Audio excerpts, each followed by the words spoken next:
Hello everyone, welcome to my channel academy को। आज हम पैरासाइटोलॉजी के जो बचे हुए ब्लॉक्स हैं उनके इंपॉर्टेंट क्वेश्चंस देखने वाले हैं।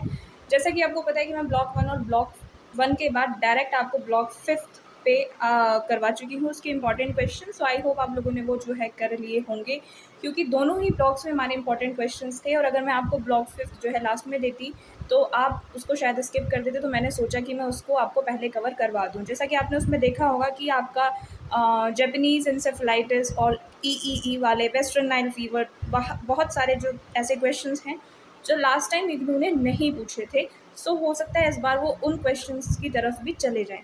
अगर आप बाकी ब्लॉक्स देखोगे 1, 2, 3, 4 और 2, 3, 4 में से तो ऐसा कोई भी चैप्टर नहीं है जहाँ इग्नू ने क्वेश्चन ना पूछा हो। तो ये जो बचे हुए ब्लॉक्स हैं ये भी जो है आपके पेपर के लिए काफ़ी इंपॉर्टेंट हो जाते हैं। सो आज हम इन ब्लॉक्स के इंपॉर्टेंट क्वेश्चंस को डिस्कस करने वाले हैं इस वीडियो में। आप लोगों ने जो है पहले वाले ब्लॉग्स कर लिए होंगे, सो आप इन ब्लॉग्स को करने में आपको ज़्यादा टाइम नहीं लगेगा। हमें जो है जैसे प्लाज्मोडियम की लाइफ साइकिल मैं आपको ऑलरेडी एक सेपरेट वीडियो के थ्रू कवर करवा चुकी हूँ, सो आप वहाँ से उसको कवर कर लीजिएगा। हालांकि इसमें भी मैंने क्वेश्चन डाला हुआ है और 2-3 क्वेश्चंस और हमारे लाइफ साइकिल से रिलेटेड होंगे, जैसे वुचेरिया बेनक्रॉफ्टी और इनके डायग्नोस्टिक सिम्टम्स के साथ मैंने जो है आपके क्वेश्चंस ये ख़त्म करवाए यहाँ पर। So without wasting much time, let's start. ये वीडियो काफ़ी इंपॉर्टेंट होने वाला है क्योंकि इस वीडियो में सबसे ज़्यादा लाइफ साइकिल है और इग्नू में पिछली बार सबसे ज़्यादा यही ब्लॉग जो है पूछा गए थे। ये जो तीनों ब्लॉग्स अब आपके रह गए हैं ये। सो पहला क्वेश्चन हमारा है, explain the life cycle of Wuchereria बेनक्रॉफ्टी। 5 marker में क्वेश्चन आपको देखने को मिल सकता है। इनफैक्ट PYQ भी है, वुचेरिया बेनक्रॉफ्टी पर जो है PYQ आया था। सो लेट्स सी कि हमें जो है क्या करना है इसके अंदर।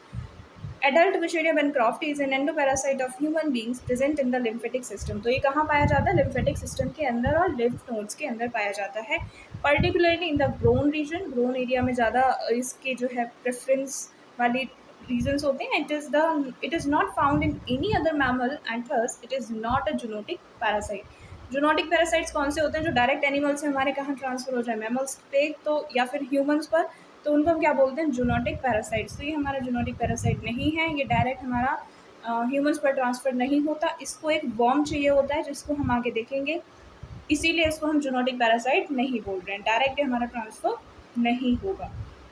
सो लाइफ साइकिल इसकी जो है डायजेनेटिक होती है, दैट मीन्स 2 होस्ट इसको चाहिए होते हैं अपने लाइफ साइकिल को कंप्लीट करने के लिए, जैसा कि हमने अभी ऊपर डिस्कस किया था। And completes it's life cycle in 2 host. 2 host उसको लगेंगे अपनी लाइफ साइकिल को करने के लिए। पहला जो होस्ट होगा उसका वो होगा primary host and the second one is the definitive और सेकेंडरी होस्ट। प्राइमरी होस्ट जो है वो हमारे ह्यूमंस होते हैं। ह्यूमंस जो है प्राइमरी होस्ट की तरह सर्व करते हैं इनके लिए, और डेफिनेटिव होस्ट भी जो है ह्यूमंस ही होते हैं of filarial forms. Secondary host इसके जो है वो होते हैं हमारे मॉस्किटोज। ठीक है। So mosquito species belonging to genus जैसे क्यूलेक्स, एडीज एंड एनोफ्लीस, ये तीनों टाइप के जो मॉस्किटोज हैं, खतरनाक मॉस्किटोज, ये हमारे जो है वुचेरिया बेनक्रॉफ्टी को क्या करते हैं? आगे ट्रांसफ़र करते हैं, पास ऑन करते हैं। अब इसकी लाइफ साइकिल के जो डायजेनेटिक जो फेज़ होते हैं, तो उसका पहला फेज़ इनसाइड ह्यूमन हम कवर करेंगे कि ह्यूमंस के अंदर इसके जो है क्या डेवलपमेंट्स होते हैं, कैसे इसकी लाइफ साइकिल आगे प्रोसीड करती है। The male and female adult Wuchereria bancrofti reside in the coiled form within the lymphatics of human host. तो ये कॉइल्ड करके रहती है हमारे लिम्फेटिक सिस्टम के अंदर। Copulation takes place in the lymph glands of human beings. और उसके बाद जो है फीमेल वुचेरिया बेनक्रॉफ्टी क्या करती है? हमारी एग ले करती है, जो कि हमारी कैसी होती है? ओवो विविपैरस। दैट मीन्स वो एग ले करेगी और वो फिर जो एग होंगे हमारे वो क्या हो जाएंगे? लिबरेट करेंगे इनटू न्यूमरस एम्ब्रियोज। अब एम्ब्रियोज बनाने के बाद वो एम्ब्रियो डेवलप करके हमारा क्या बना देंगे? जुवेनाइल्स बना देंगे, जिनको हम क्या बोलते हैं? या तो जुवेनाइल बोल दीजिए या फिर हम क्या बोल देंगे? इधर हम ज़्यादा डिस्कस करेंगे माइक्रोफिलेरी का। ठीक है, इस टर्म का हम ज़्यादा यूज़ करने वाले हैं इन द लिम्फेटिक चैनल्स। ठीक है। सो आफ्टर कॉपुलेशन जो है हमारे माइक्रोफाइलरी जो है फॉर्म हो चुके हैं, जो हमारे क्या होंगे? Quickly from lymph vessels to कहाँ चले जाएंगे? मेन लिम्फेटिक ट्रंक में, और gradually enter into the circulatory system of human beings, that is blood. Ultimately ये जो माइक्रोफिलेरी हैं ये कहाँ चले जाएंगे? माइग्रेट करके डीपर ब्लड वेसल्स में चले जाएंगे और वहाँ पर क्या करेंगे? स्टे करेंगे फॉर देयर फर्दर डेवलपमेंट। ठीक है। सो यहाँ तक का प्रोसेस आपको आई डोंट थिंक कि कोई दिक्कत होगी, सिंपल है। अब इनका जो एवरेज लाइफ स्पैन होता है ना हमारा माइक्रोफिलेरी का in human body is approximately 70 days. So 70 days तक ये वहाँ रिसाइड करेंगे, लेकिन आगे इनको जो है अपना डेवलपमेंट करवाने के लिए इनको क्या है, लो टेम्परेचर की रिक्वायरमेंट होती है, temperature lower than human body. So वो इनको कहाँ मिलेगा, अपने इंटरमीडिएट होस्ट के अंदर, जैसे क्यूलेक्स, मॉस्किटो, एडीज, एनोफ्लीज, कोई सा भी मॉस्किटो आएगा और इन्हें अपने अंदर ले जाएगा। अगर इन्हें जो है टेम्परेचर मिल जाए तो ये क्या करेंगे, सर्वाइव कर पाएंगे। अगर इन्हें वो टेम्परेचर ना मिले तो ये क्या कर जाएंगे, डिजेनरेट कर जाएंगे बॉडी के अंदर, या फिर सर्वाइव नहीं कर पाएंगे। If the larva are not sucked by the mosquito they die and disintegrate within the human body. So यहाँ पर ये हमारा क्वेश्चन इसका ह्यूमन में ख़त्म हो गया है। अब एक और क्वेश्चन मैंने जो है इसमें अंदर बनाया हुआ है, with what is the best time to conduct the test for this. अगर हमें किसी पेशेंट का वुचेरिया बेनक्रॉफ्टी का टेस्ट कंफर्म करना है कि उसको ये है या नहीं है on the basis of symptoms, so हम कैसे करेंगे, कौन सा टाइम होता है। सो हर चीज़ का ना कोई टाइम होता है, जैसे कि कुछ टेस्ट में आपको खाली पेट जाना पड़ता है, खाना खा के जाना पड़ता है, तो वैसे नहीं होता कि जब मन करे मुँह उठा के आप चले जाएंगे। What is the best time to conduct the test for this, इसका जो हमारा टाइम है वो हमारा होगा रात के टाइम पर। आप अगर सैंपल ले रहे हो तो रात के टाइम पर इसका सैंपल जो है ज़्यादा एक्यूरेट रिजल्ट्स देता है। बाय लेट्स सी, क्योंकि जो ये माइक्रोफिलरी होता है, अभी हमने देखा ये क्या होता है, डीपर ब्लड वेसल्स में चला जाता है और वहाँ से ये मॉस्किटो जो है इसको सक तो नहीं कर पाएंगे, ठीक है। तो इसको क्या करना पड़ता है, सुपरफिशियल ब्लड वेसल्स पर आना पड़ता है to get sucked from the mosquito. और जब ये ऊपर आते हैं तो ये मतलब बेस्ट टाइम इनका जो ऊपर आने का होता है वो होता है नक्टर्नल फीडर्स, क्योंकि जो क्यूलेक्स होता है वो भी हमारा क्या होता है, नक्टर्नल होता है ना। सो नक्टर्नल फीडर्स के लिए ये रात के टाइम पर ऊपर आते हैं। Therefore they move superficial peripheral vessels at night, specially from the 10 to 4 p.m.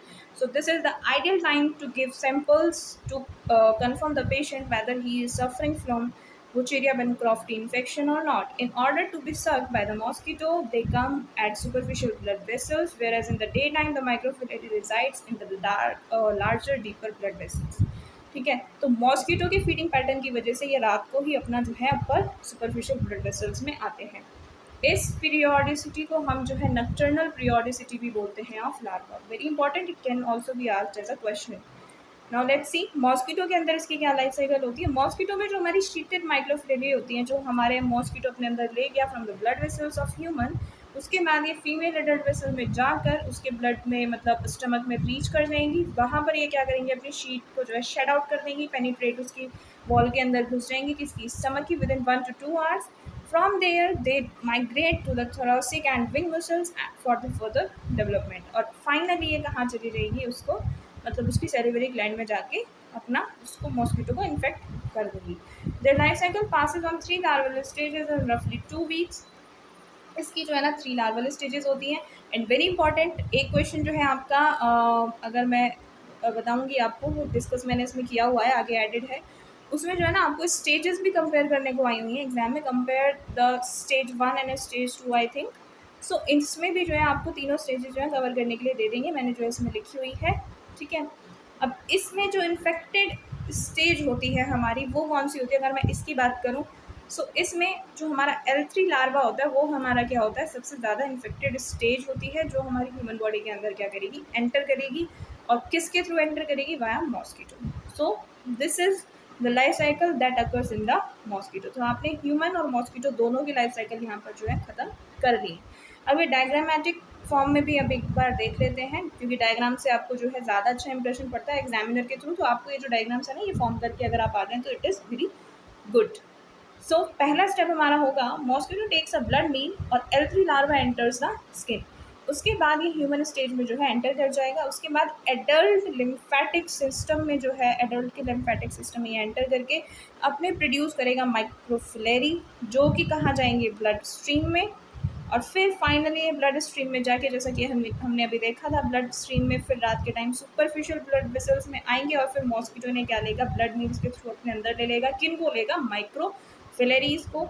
And then माइक्रोफिलेरीज जो है वो अपनी शीथ को जो है शेड आउट कर देंगे और पेनिट्रेट कर जाएंगे in the mosquito's midgut and migrate to the thoracic muscles. उसके बाद हमारी लार्वल 1 स्टेज बनेगी।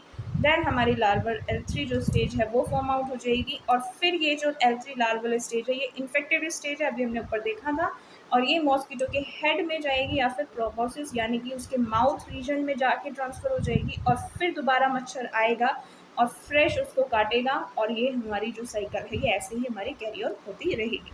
So this is the life cycle of बुचेरिया बेनक्रॉफ्टी। I hope आप लोगों को ये क्लियर हो गई होगी। अब इसकी एक बार पैथोजेनिसिटी भी देख लेते हैं, क्योंकि पैथोजेनिसिटी भी जो है एग्जाम में आती है देखने के लिए। बहुत से क्वेश्चंस में आपको पूछी गई है, तो मैंने मोटा मोटी यहाँ पे जो है कवर कर दी है, जिससे आपका जो क्वेश्चन है वो कवर हो जाएंगे। Let's see. अगर एक्यूट फेज की बात करें, acute phase means that phase that is not longer much, तो उसमें हमारा क्या होगा, शॉर्टर रीजन टाइम के लिए होता है। उसमें हमारा फीवर हो सकता है, लिम्फेगाइटिस हो सकता है, basically inflammation of lymph vessels हो सकती है, सोलन लिम्फ नोड हो सकती है, लिम्फेडिनाइटिस हो सकता है। और क्रॉनिक फेज की अगर बात करें हम, तो क्रॉनिक फेज में हमारा क्या हो सकता है, lymphoedema. Lymphoedema means inflation of limbs and genitals.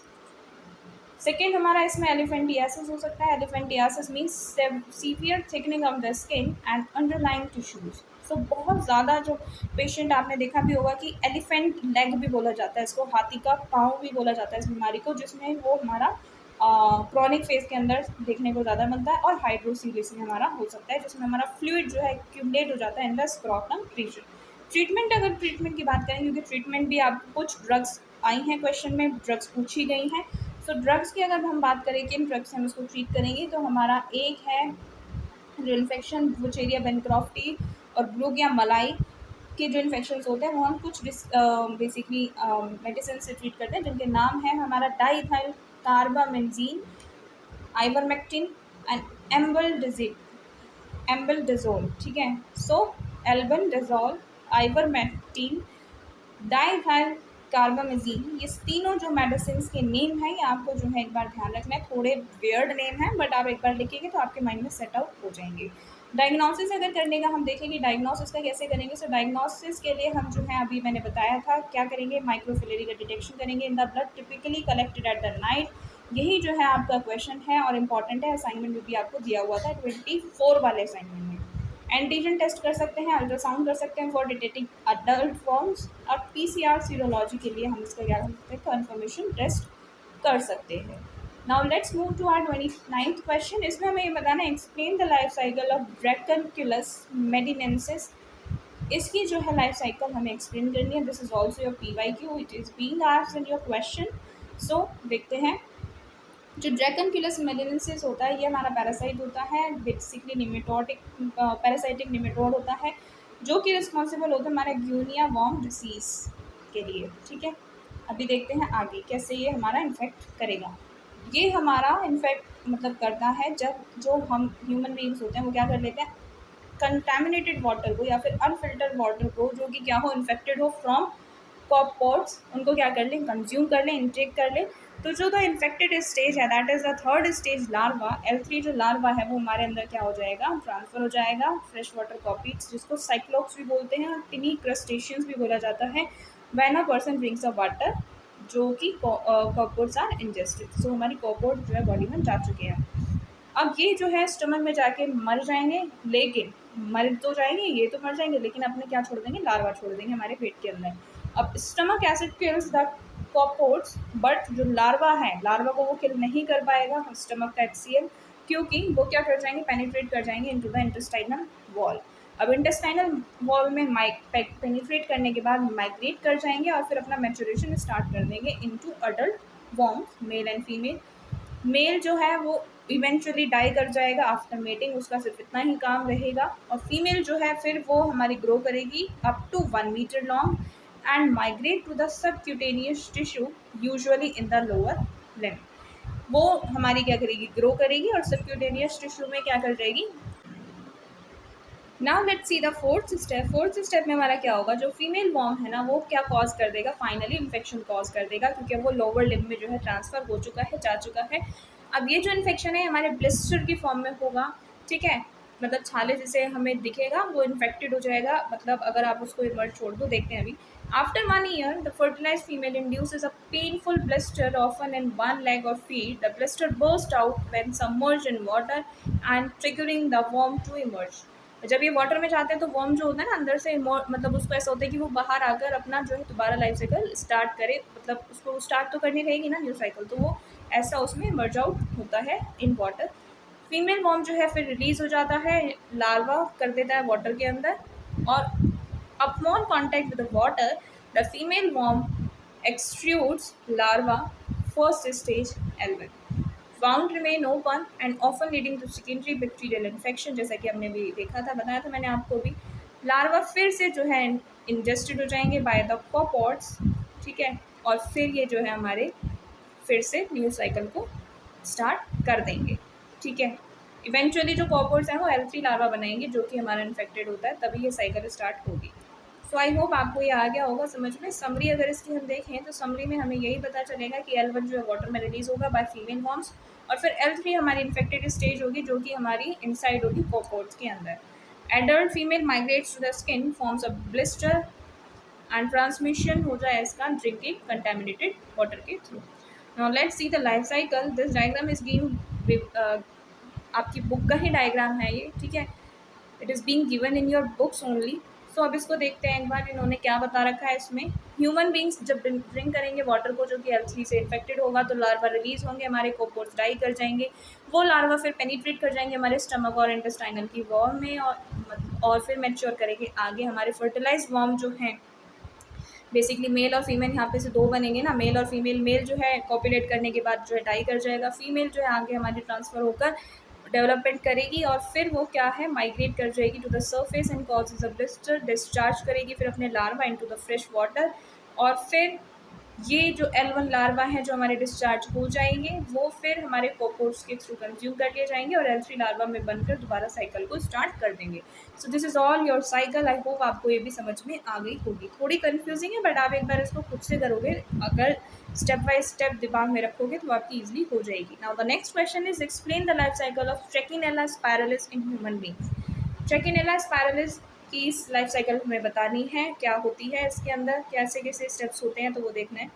सो मैंने इसमें डायरेक्ट आपका डायग्राम ही ऐड कर दिया क्योंकि you are students of MSc now. अगर आप इसको ही अच्छे से कर लोगे तो अपने ही वर्ड्स में लिख कर आओगे तो अच्छे मार्क्स मिल जाएंगे। Now let's see the diagram. Diagram में हमें ये बताया हुआ है कि जो लार्वा है, larva are interested in the raw or uncooked meats, ठीक है। तो ये जो ट्रैकिनेला स्पाइरलिस होता है, ये नॉन वेज जो फूड्स होते हैं उनमें अगर आप उसको अनकुक छोड़ दें या फिर वो इन्फेक्टेड है तो उससे ट्रांसफ़र होगा। जो ये लार्वा है वो रिलीज होंगे from the nerve cells into the stomach और फिर हमारे स्मॉल इंटेस्टाइन में एंटर कर जाएंगे। फाइनली जो फीमेल है वो क्या करेगी, शेड कर देगी न्यू लार्वा को इनटू द ब्लड एंड लिम्फ्स। ये हमारे डैमेज करेंगे CNS सेंट्रल न्यूरल सिस्टम को, और यहाँ से पैथोलॉजी अपनी स्टार्ट कर देगा क्योंकि अब हमारा जो है इन्फेक्शन वाली स्टेज स्टार्ट हो जाएगी। Newborn larva are carried throughout the blood stream. जो यहाँ पे लार्वा थे वो पूरे ब्लड स्ट्रीम में फैल जाएंगे और ये जो न्यूबॉर्न लार्वा है ये फिर हमारे स्केलेटल मसल सेल्स को भी क्या करेंगे, अफेक्ट करना स्टार्ट कर देंगे। ये हमारे हार्ट फेलियर का भी कॉज बन सकता है अगर इसकी पैथोलॉजी की बात करें, और CNS को तो ये डैमेज कर ही देता है। जब ये स्केलेटल मसल में हमारी चले जाएगा तो nurse complex larva nurse cell larva complex form होगा जो कि हमारी normal red calcified nerve cell larva complexes में फिर कन्वर्ट हो जाएगा और फिर ये दोबारा हमारा किसी तरह से ट्रांसफ़र कर देगा अपनी नेक्स्ट साइकिल को कंटिन्यू करने के लिए। सो ये हमारा क्वेश्चन ट्रैकिनेला स्पाइरलिस का खत्म हो जाता है। हालांकि वो इतना इंपॉर्टेंट नहीं है बट लेट्स कवर, क्योंकि सारे मैंने क्वेश्चन आपको बोला कि मैं कवर करवाऊंगी आपके, तो मैंने वो क्वेश्चन डाल दिया। Now the next question is this is your PYQ। आपको ये हालांकि 2 नंबर में पूछा गया था बट हम इस बार उम्मीद रख सकते हैं कि हो सकता है ये ज़्यादा मार्क्स में आपको इस बार पूछ ले। सो क्वेश्चन क्या था, how does the immunotherapy with the 45K dalton antigen of के T spiralis work in the marine model. So हमसे ये पूछा हुआ है, ठीक है। Immunotherapy has been tried during the trichinosis. इसमें क्या होता है, टोटल इम्यूनो डोमिनेंट एंटीजन जो होगा वो यूज़ किया जाएगा to activate the immune system of the host. इसी को जो है इम्यूनोथेरेपी बोला जाता है कि भाई ऐसा एंटीजन यूज़ करो जो कि हमारा क्या करते हैं, इम्यून सिस्टम को एक्टिवेट कर दे होस्ट के अंदर। इसकी जो स्टडीज़ हैं वो हमारी किसके ऊपर की गई थी, pigs infected with the ट्राइकिनेला spiralis वाले इन्फेक्शन वाले जो पिग थे उन पर की गई थी जो इन्फेक्टेड थे इससे। Applied to the infected pigs with T. spiralis, total soluble TS antigen of molecular weight range of 1497 kilo Dalton. तो ये हमारा क्या है, इन पिग्स पे हमने ये जो है टेस्ट को यूज़ किया था, कंडक्ट किया था।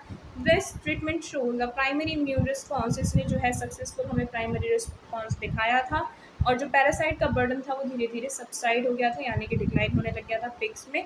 और द फेकेंडिसी जो थी हमारी, फेकेंडिटी जो थी हमारी एडल्ट वॉर्म्स की, वो भी क्या हो गई थी, अफेक्ट हो गई थी। मतलब उनके जो आगे उनकी इन्फेक्ट करने की जो टेंडेंसी है वो भी जो है रिड्यूस हो चुकी थी इस थेरेपी को देने के बाद इन द पिग्स।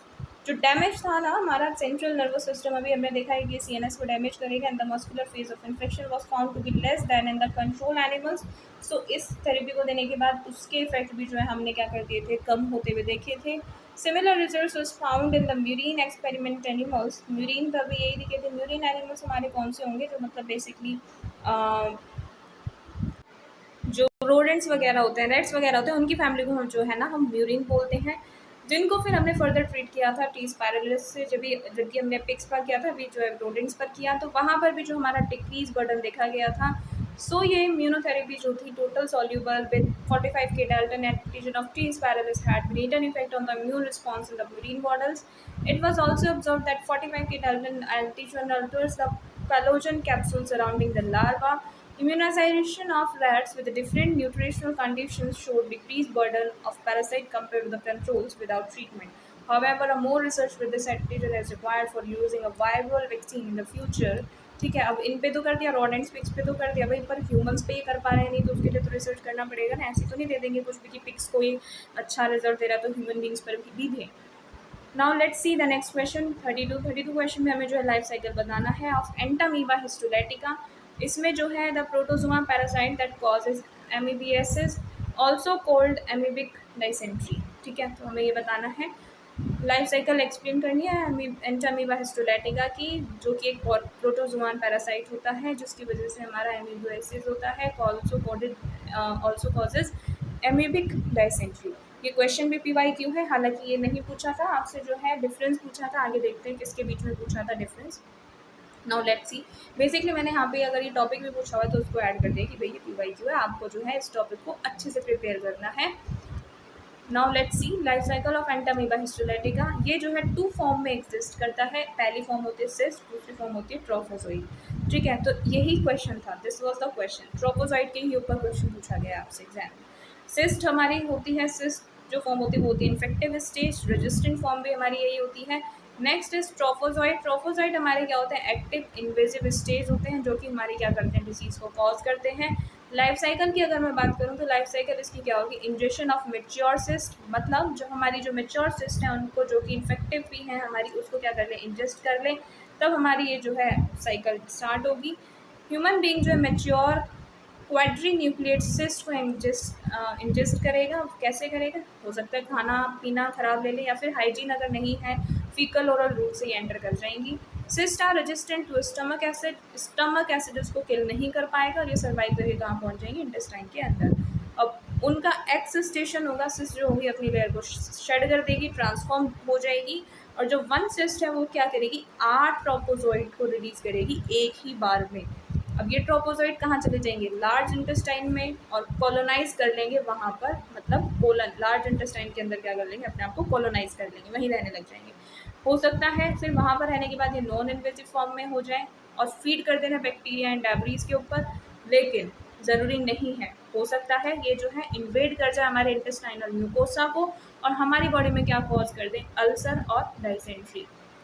ज़्यादातर ये यही करते हैं। ठीक है, मल्टीप्लिकेशन हमारा क्या होगा इसका, ट्रोपोजोइड हमारे मल्टीप्लाई करेंगे बाय बाइनरी फिजन और some return to the lumen and in cyst form में हो जाएंगे, और यहाँ से हमारी क्या हो जाएगी, न्यू साइकिल, यानी कि न्यू सिस्ट बन गई है तो न्यू साइकिल हमारी स्टार्ट हो जाएगी। जब ये जो सिस्ट है हमारी क्या हो जाएंगी, फीकल मैटर के साथ हमारी एक्सक्रीट आउट हो जाएंगी फ्रॉम आवर बॉडी, और ये फिर सिस्ट जो है ओनली सिस्ट नॉट ट्रोफोजोइड। ध्यान रखिएगा, जब तक सिस्ट नहीं बनेगी नेक्स्ट साइकिल नहीं होगी। क्यों, क्योंकि ये जो ट्रोफोजोइड्स होता है ये can not survive outside the body of host. This is your important point कि आपको एग्जाम में डायरेक्टली ये पूछ सकते हैं, तो इन्फर कर लीजिए आप इससे क्या आप कर सकते हैं। Cyst can infect new host when ingested again. Diagnosis इसका कैसे करेंगे, of course stool examination for cyst and trophozoite, serology से कर सकते हैं, antigen detection like PCR test वगैरह से हम इसका क्या कर सकते हैं, कन्फर्मेशन कर सकते हैं। प्रिवेंशन क्या है भाई, सेफ वाटर पीना चाहिए हमें, प्रॉपर हाइजीन मेंटेन करके रखनी चाहिए, और हैंड और फूड जो होते हैं हमें वो हमें वॉश आउट करके ही जो है इनटेक करने चाहिए। Next question is differentiate between the invasive and non invasive trophozoite of Entamoeba histolytica. ये क्वेश्चन था जो आपको इस टॉपिक से पूछा गया था, इन्वेसिव और नॉन इन्वेसिव का डिफरेंस क्या होता है भाई बताओ। ट्रोपोसाइट अभी मैंने आपको बताया ये क्या होती है, एक्टिव और नॉन एक्टिव और मोटाइल स्टेज होती है ऑफ एंटामीबा हिस्टोलेटिका, जो कि दो फॉर्म में एग्जिस्ट कर सकती है। पहली इन्वेजिव होती है, दूसरी नॉन इन्वेजिव हो सकती है। अभी हमने देखा नॉन इन्वेजिव वाली क्या होगी, ये हमारी पेनिट्रेट कर देगी इंटेस्टाइनल म्यूकोसा के अंदर और रिस्पॉन्सिबल होती है ये हमारे डिसीज़ के लिए होस्ट की बॉडी के अंदर। क्यों? क्योंकि ये जो एंजाइम है सिक्रीट करेगी जैसे cysteine protease that breaks down the intestinal wall leading to the tissue destruction, और इसकी वजह से हमारी बॉडी में क्या हो जाएगा, अल्सर का फॉर्मेशन हो जाएगा। फिर पेन के सिम्टम्स हमारी बॉडी में राइज होंगे like abdominal pain, bloody diarrhoea, जिसको हम एमीबिक डायसेंट्री के नाम से जो है पैथोजेनिकली नाम से जो है जानते हैं। एंड इन सीवियर केसेस ये जो है एक्स्ट्रा इंटेस्टाइनल स्प्रेड भी लोग शो कर सकती है जैसे लिवर एब्सिसेस। ठीक है, ये काफ़ी, ये जो बीमारी है लिवर एब्सिसेस ये काफ़ी पॉपुलर हो रही है अभी तक, बहुत लोगों को ये हो रही है क्योंकि पानी वगैरह बहुत ख़राब वगैरह आते हैं। They form are these forms are typically found in tissue samples and are rarely present in stool unless this is a severe disease. On the other hand, non-invasive वाले क्या होंगे, non-invasive वाले भाई remain confined to the lumen of intestine, बस अपना खाना पीना लेंगे, feed करेंगे बैक्टीरियाज पर, डेब्रीज पर without causing any tissue damage. These forms are usually found asymptomatic carriers and do not produce any kind of diseases. चलो, they may eventually encyst and can be excreted in the feces, playing an important role in transmission. पर ये खाना बीमारी नहीं करेंगे लेकिन ये अपने आप को फैलाएंगे। ठीक है, तो unlike invasive forms, non-invasive trophozoites are not associated with the symptoms and commonly found during the routine to stool examination. One key diagnostic feature of the invasive trophozoite is the presence of ingested red blood cells, which is absent in non-invasive forms. Therefore, while both the forms represent trophozoite stage, their pathogenicity and impact on the human health is significantly different. Now let's see the 34th question. 34th question में हमसे बोला है differentiate between the following pairs of the terms.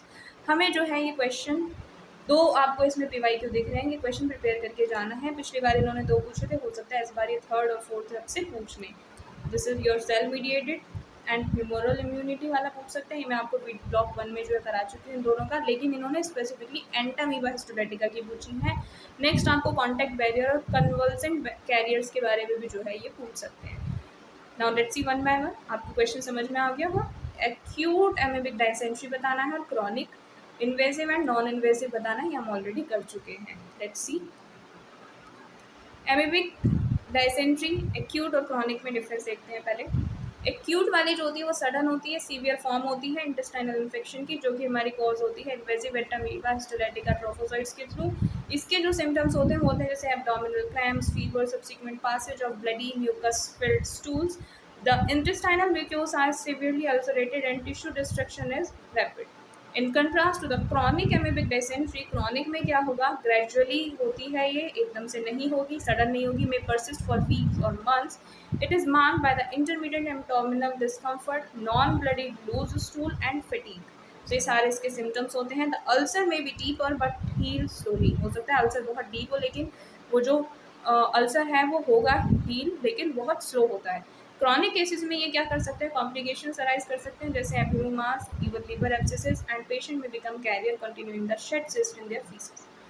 Now invasive और non invasive का मैं आपको already बता चुकी हूँ, एक्सप्लेन कर चुकी हूँ. हालांकि मैं यहाँ पे आपको आंसर शो कर दूंगी, आप एक बार इसको खुद से पढ़ लीजिएगा, आपका ये रिविजन हो जाएगा.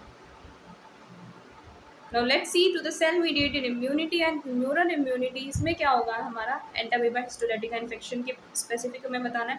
सेल मीडिएटेड इम्यूनिटी जो होती है वो हमारे इन्वॉल्व करती हैं टी लिम्फोसाइट, टी सेल्स का एक्शन और मैक्रोफेजेस का action in controlling the Entamoeba histolytica, specially in the containing tissue invasions.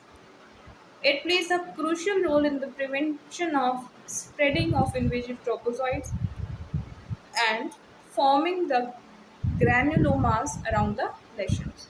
So ये काफ़ी इंपॉर्टेंट रोल प्ले करती है उसका स्प्रेड रोकने से इन्वेजिव ट्रोपोसाइट्स का, और फॉर्म कर लेती है ग्रैनुलोमास, मतलब उनको अपने उसके चारों ओर सराउंड करके अपने अंदर उसको करने की कोशिश करती है ताकि उसको किल आउट कर पाए. The parasite can evade the response through the immune modulation. In contrast, the humoral immunity involves B cells and antibody production. Humoral में क्या होगा, बी सेल्स के थ्रू हमारा आएगा रिस्पॉन्स और एंटीबॉडीज में प्रोड्यूस होगी. उसमें हमारे टी सेल्स ही थे, हालांकि टी सेल्स ही हमारे स्टिमुलेट करते हैं बी सेल्स को, भाई एंटीबॉडी बनाओ और बॉडी में जो है बहुत दिक्कत चल रही है, काम वाम शुरू करो। ये क्या करेंगे, सिक्रीट करेंगे आईजीए एंटीबॉडी को एंड सिक्रीट करेंगे अपना जो भी सब्सटेंस है in the intestinal lumen. These antibodies can bind to the trophozoites and prevent the adhesion to the mucosal lining, thus limiting the colonization. However, the humoral immunity alone is insufficient to completely eliminate the parasite, especially in the invasive disease. Now let's see the last part of this question, contact carrier versus convulsant carrier। तो contact carrier हमारे जो है asymptomatic individuals को बोला जाता है, जो कि अपने अंदर इसको पाल के रखेंगे और ट्रांसमिट कर सकते हैं infection to others.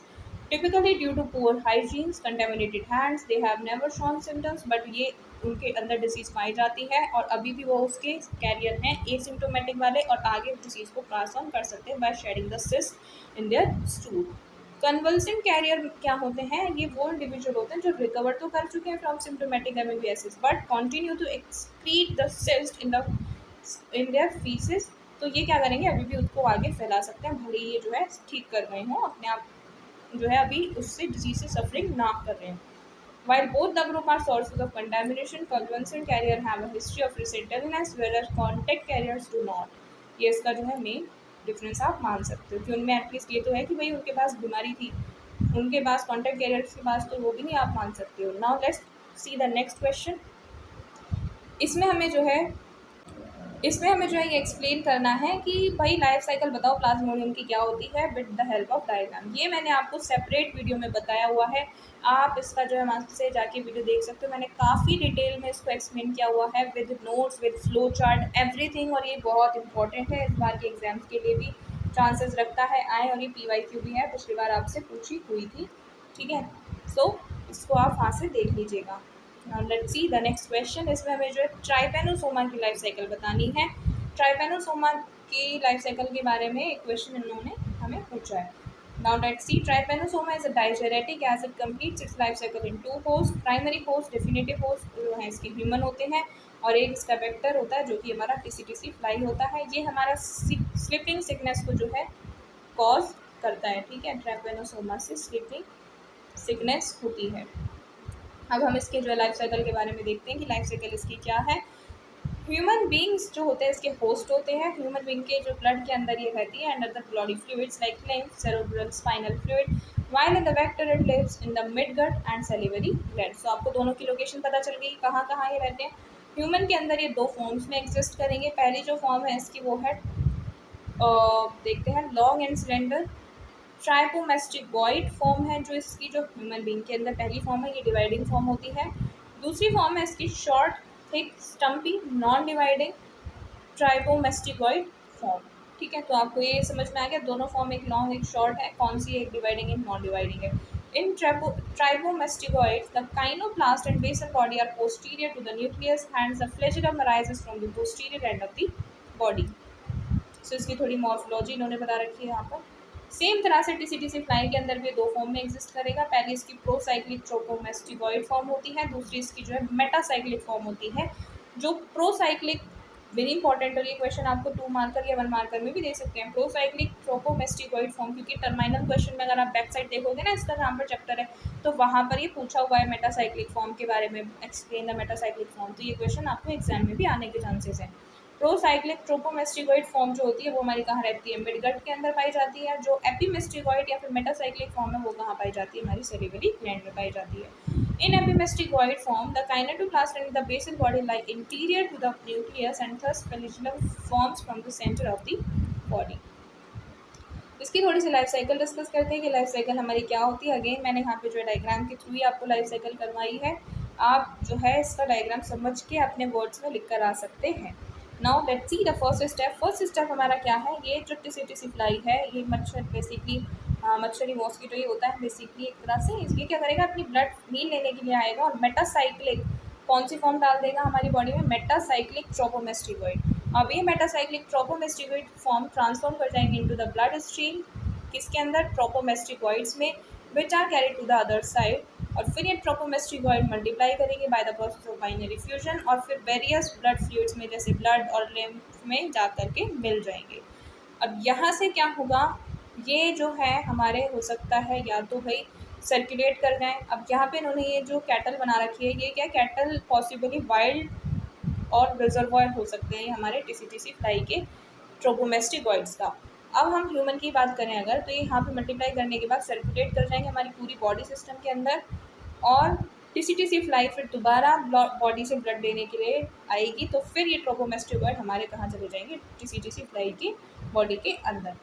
Now blood stream में जो ट्रोपोमेस्टिकॉइड्स हैं वो ट्रांसफॉर्म होंगे हमारे प्रोसाइक्लिक ट्रोपोमेस्टिकॉइड में इन द वेक्टर के मिडगट में, जो हमारे यहाँ से वो लेकर जाएगी वो उसके मिडगट में ट्रांसफॉर्म होंगे। कौन सी फॉर्म में, प्रोसाइक्लिक फॉर्म में। अभी हमने देखी थी प्रोसाइक्लिक फॉर्म मॉस्किटो के अंदर पाई जाती है। फिर ये प्रोसाइक्लिक फॉर्म जो है ट्रोपोमेस्टिकॉइड जो है लीव कर जाएगी मिडगट को एंड ट्रांसफॉर्म इनटू द एपिमेस्टिकॉइड, और फिर ये एपिमेस्टिकॉइड जो है फर्दर ट्रांसफॉर्मेशन होकर मल्टीप्लाई होंगे हमारे सेलिवरी ग्लैंड में, और फिर ट्रांसफॉर्म हो जाएंगे मेटासाइक्लिक ट्रोपोमेस्टिकॉइड में, और फाइनली ट्रांसफर हो जाएंगे टीसीटीसी फ्लाई से हमारे ह्यूमन बीइंग पर। तो ये हमारे जो स्टेज है लाइफ साइकिल की अगेन स्टार्ट हो जाएगी। तो ये हमारी मेमेलियन स्टेज थी और ये हमारी टीसीटीसी फ्लाई वाली स्टेज थी। आई होप आपको ये दो स्टेज क्लियर हो गए होंगी। Now let's see to the next question. 36 question में हमसे पूछा हुआ है explain the stages of Trypanosoma. Trypanosoma की जो है स्टेजेस बतानी है, और ये पीवाईक्यू है। क्यों ये पीवाईक्यू ऐसे डायरेक्टली पूछा था, एक्सप्लेन कर दूँ। उन्होंने जो है डिफरेंस पूछा था हमसे बिटवीन द स्टेजेस ऑफ ट्रैपेनोसोमा की, तो हम जो है इसमें तीनों स्टेज देख लेते हैं, stage 1, stage 2 and stage 3। Stage 1 जो होती है वो हमारी होती है हीमोलिम्फेटिक स्टेज। इसमें क्या होगा, जो हमारा पैरासाइट है वो इनिशियली मल्टीप्लाई करेगा in the subcutaneous tissue and blood. The warmth of the skin changes in the pH etcetera जो है उसके लिए मतलब एड करेंगे, हेल्प करेंगे किसको, उसको मल्टीप्लाई करने के लिए पैरासाइट को into the long cylinder form into the blood stream, और ट्रोपोमेस्टिकॉइड हमारा बन जाएगा। उसके बाद ये जो फॉर्म है ये क्या करेंगे, swim freely and multiply actively in the longitudinal binary fission process.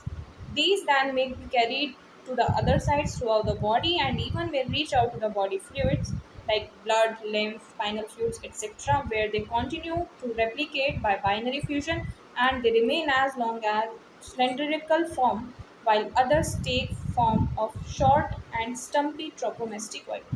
Stage 2 देखते हैं। स्टेज 2 हमारी जो है neurological and meningoencephalic stage होती है इसकी। इसमें क्या होगा, the long slender forms of parasite is able to cross the blood brain barrier to infect the CNS, और ये क्या करेगा, अब इन्फेक्ट कर देगा सीएनएस को। क्यों, क्योंकि ये हमारा ब्लड ब्रेन बैरियर को क्रॉस करने की कैपेबल हो चुका है, इसलिए इसको न्यूरोलॉजिकल और मेनिंगो एनसेफेलिक स्टेज में बोल रहे हैं। The peculiar phenomena of disturbance of the sleep cycle इसमें हमें देखने को मिलता है, जो स्लीपिंग सिकनेस होती है इसी स्टेज में हमारी डेवलप होती है पेशेंट के अंदर, which gives the disease it's name and important feature of the disease. Now the third stage is TCTC fly stage. इसमें क्या होगा, the long and slender form of tropomasticoid now becomes short and stumpy, which are unable to divide in mammals. The TCTC fly ingests these bloodstream tropomasticoids while taking a blood meal from the infected mammalian host. और अब जो हमारे टीसीटीसी fly है वो इनको आकर ले लेगा, जो ये ट्रोपोमेस्टिकॉइड अपना मॉर्फोलॉजी चेंज कर देंगे, शॉर्ट और स्टम्पी बन जाएंगे, और अनेबल मतलब अब डिवाइड नहीं कर सकते हैं मैमल्स के अंदर। इनको लाइफ साइकिल कंटिन्यू करने के लिए एक मच्छर की रिक्वायरमेंट होगी, और वो मच्छर आके ब्लड भीन लेगा ह्यूमन से, और ये उनके अंदर ट्रांसफ़र हो जाएंगे। Now the parasite transform again to the protocyclic tropomasticoid in the fly midguts, multiply by the binary fission, midgut को लीव कर देंगे और फिर से एपिमेस्टिकॉइड में बन जाएंगे। अभी एपिमेस्टिकॉइड सेलिवरी ग्लैंड्स में चले जाएंगे through the हिमोलिम्फ and continue multiplication bye binary fission, और अब दोबारा मच्छर नए अनइन्फेक्टेड ह्यूमन को काट के उसको इन्फेक्ट कर देगा, और ये साइकिल दोबारा स्टार्ट हो जाएगी। ये जो साइकिल होती है कंप्लीट करने के लिए अप्रॉक्सीमेटली 3 वीक्स लेती है।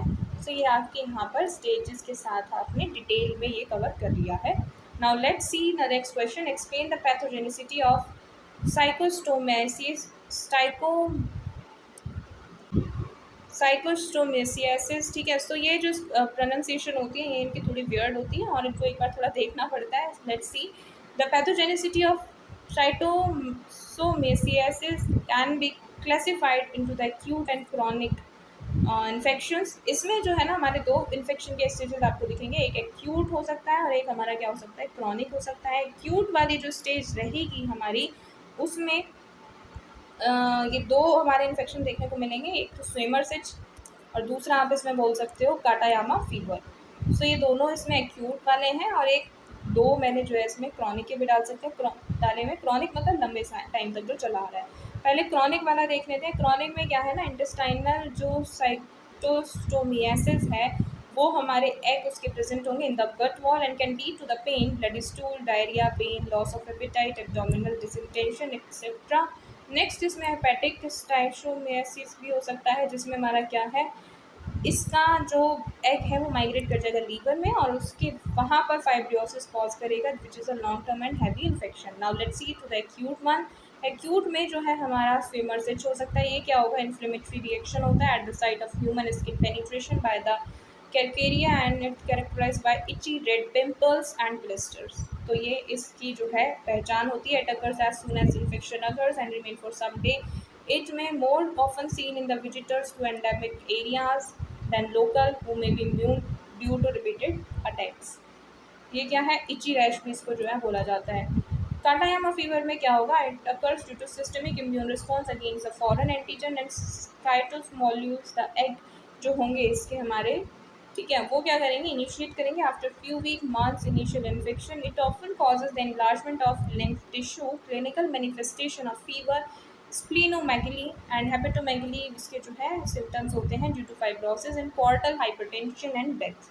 तो ये सारा एक्यूट में आपको देखने को मिलेगा जब हमारा साइकेटोसोमोल्यूलेज होगा, वो हमारा क्या करेगा, आगे उसको एंटीजन इम्यून के साथ रिस्पॉन्सेज शो करेगा।